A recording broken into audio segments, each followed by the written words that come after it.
Intro. A Chinese fighter jet is attempting something unbelievable, landing on the deck of a U.S. aircraft carrier. The crew scrambles, alarms blare, and the world holds its breath. Given the current tensions between the U.S. and China, this is not inconceivable. It could also be a tactic by China. But what would happen in such a situation? How would the U.S. respond? And what would be the far-reaching consequences of such a brazen act? While the idea of a Chinese jet fighter attempting to land on a U.S. aircraft carrier may seem far-fetched, it's not entirely impossible.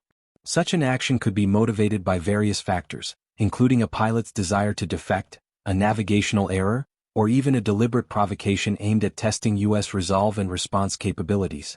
In the event of an unauthorized landing attempt, the U.S. aircraft carrier crew would immediately spring into action. The ship's air traffic controllers would try to communicate with the approaching aircraft, demanding that it identify itself and state its intentions.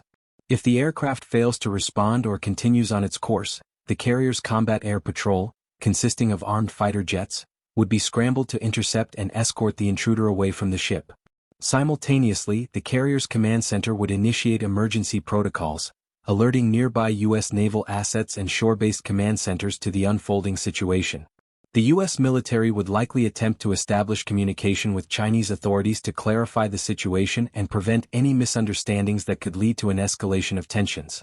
The United States boasts an impressive fleet of aircraft carriers, each a floating city of immense power and strategic importance. The crew, numbering in the thousands, is highly trained and prepared to respond to any threat, whether it comes from the air, sea, or land. China has made significant strides in developing its military aviation capabilities in recent years. The country's arsenal includes a variety of jet fighters ranging from the domestically produced J-10 and J-11 to the more advanced J-16 and J-20 stealth fighters.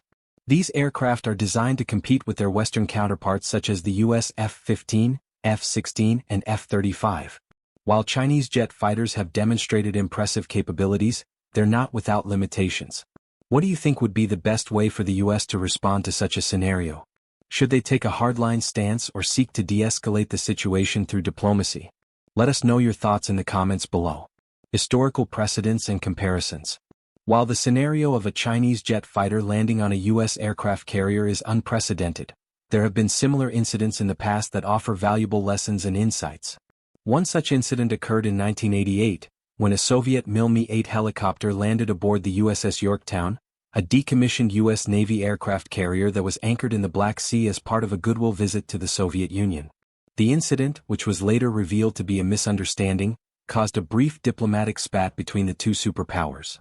However, the situation was quickly diffused through open communication and a shared desire to avoid escalation. This event highlights the importance of maintaining clear and reliable channels of communication between rival militaries, even in the face of provocative actions. Another relevant comparison can be drawn from the 2001 Hainan Island incident, in which a U.S. EP-3 surveillance plane collided with a Chinese J-8 fighter jet over the South China Sea. The damaged U.S. plane made an emergency landing on China's Hainan Island, leading to a tense 11-day standoff between the two nations. The incident strained U.S.-China relations and highlighted the risks of operating in close proximity to one another's military assets. The unauthorized landing of a Chinese fighter jet on a U.S. aircraft carrier would have far-reaching consequences both diplomatically and militarily.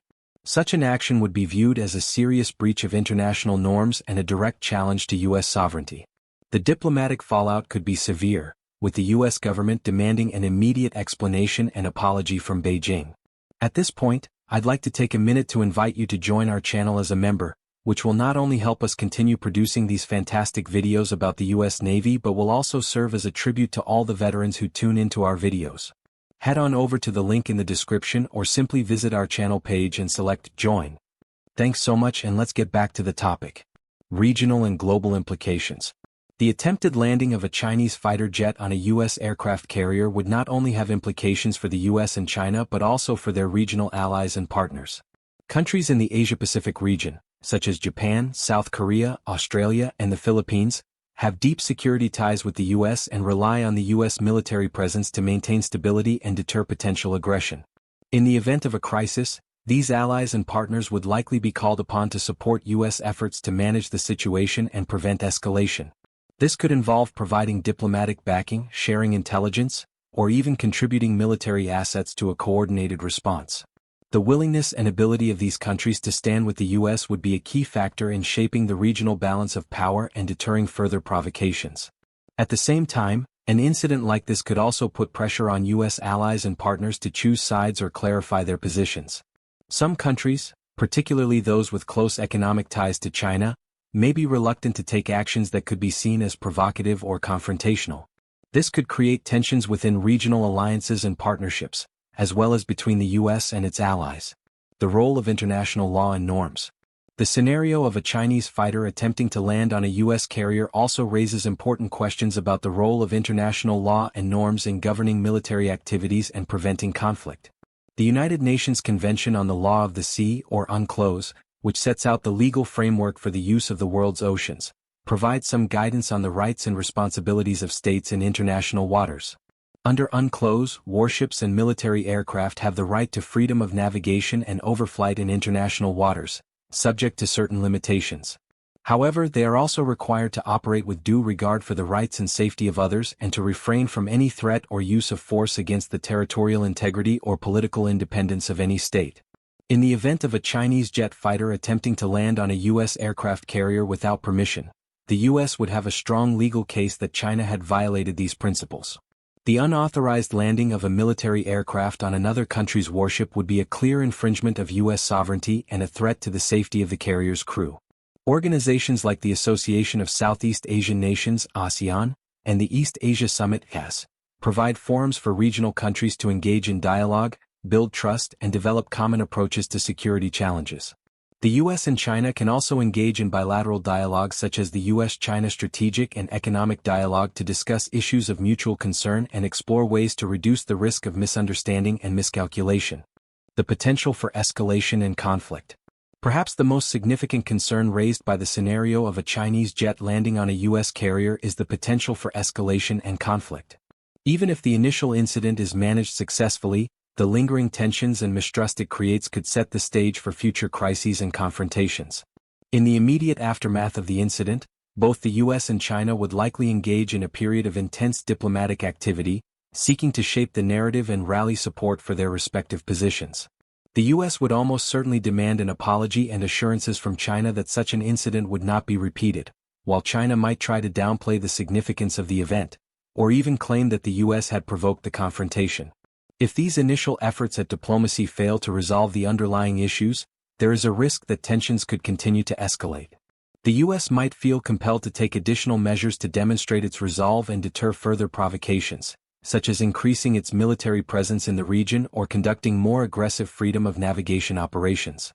A miscalculation or overreaction by either side could quickly spiral out of control, drawing in other countries and destabilizing the entire region. The role of intelligence and surveillance. In the event of a Chinese fighter jet attempting to land on a U.S. carrier, the role of intelligence and surveillance would be crucial. Both the U.S. and China employ a wide range of assets, including satellites, drones, and reconnaissance aircraft, to monitor each other's military activities and gather valuable information. Prior to the incident, U.S. intelligence agencies would likely be tasked with assessing the intentions and capabilities of the Chinese military. This could involve analyzing patterns of activity, intercepting communications, and tracking the movement of key assets such as aircraft and ships. By building a comprehensive picture of Chinese military postures and readiness, U.S. decision-makers would be better equipped to anticipate and respond to potential provocations. Similarly, Chinese intelligence would be closely monitoring U.S. naval operations, particularly the deployment of aircraft carriers in sensitive regions like the South China Sea. They'd be interested in gathering information on the carrier's defenses, flight operations, and overall readiness.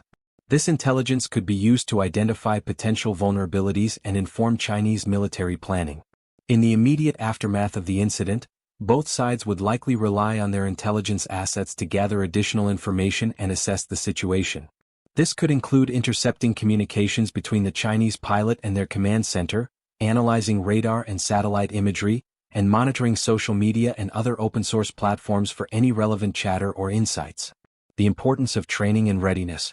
The ability of the U.S. aircraft carrier crew to respond effectively to a Chinese fighter jet attempting to land on their vessel would depend in large part on their level of training and readiness. U.S. personnel undergo rigorous instruction and participate in frequent drills and exercises to prepare for a wide range of contingencies, including unauthorized incursions and potential hostile acts. Carrier flight operations are particularly complex and demanding, requiring close coordination between air traffic controllers, flight deck crews and pilots. In the event of an unauthorized landing attempt, these teams would need to work seamlessly together to assess the situation, communicate with the intruding aircraft, and take appropriate defensive measures. Regular training exercises, both within the Navy and with allied forces, help to hone these skills and ensure that personnel are prepared to respond quickly and effectively in a crisis. These exercises often simulate real-world scenarios, such as intercepting hostile aircraft or defending against missile attacks, allowing crews to practice their procedures and identify areas of improvement. The future and confidence-building measures. As the world becomes increasingly multipolar and the balance of power shifts, the importance of maintaining open communication channels and engaging in diplomacy cannot be overstated. The US and China, as the world's two largest economies and military powers, have a special responsibility to manage their differences and work towards common goals, such as combating climate change, promoting global health, and maintaining regional stability. In the context of naval operations, this means establishing clear rules of engagement, regularly exchanging information on planned activities, and developing mechanisms for de-escalating tensions in the event of a crisis. It also requires a commitment to transparency, with both sides providing advance notice of major exercises and deployments to avoid misunderstandings and unintended confrontations. Looking ahead, the US-China relationship will likely continue to be characterized by a mix of cooperation and competition. While the two nations may have divergent interests and values, they also share a common stake in global peace and prosperity. By focusing on areas of mutual concern and working to build trust and understanding, the US and China can chart a course towards a more stable and secure future. As we contemplate this scenario, it's essential to remember the human dimension of such events. The men and women who serve aboard U.S. carriers and fly Chinese jet fighters are not faceless adversaries, but individuals with their own hopes, fears, and aspirations. By striving to understand one another's perspectives and working towards common goals, we can build a future in which the risk of misunderstanding and conflict is minimized, and the benefits of cooperation are maximized. Call to action. What other potential scenarios do you think could arise between the U.S. and Chinese military? How can both nations work to prevent such incidents from occurring? And what steps should be taken to manage them if they do? Share your thoughts and ideas in the comments below. If you enjoyed what you saw and learned something new today, please hit the like button and subscribe to our channel for more fascinating content about the US Navy. We appreciate your support and hope to see you again soon. Be sure to hit the bell icon so you can tune in to our next video right on time.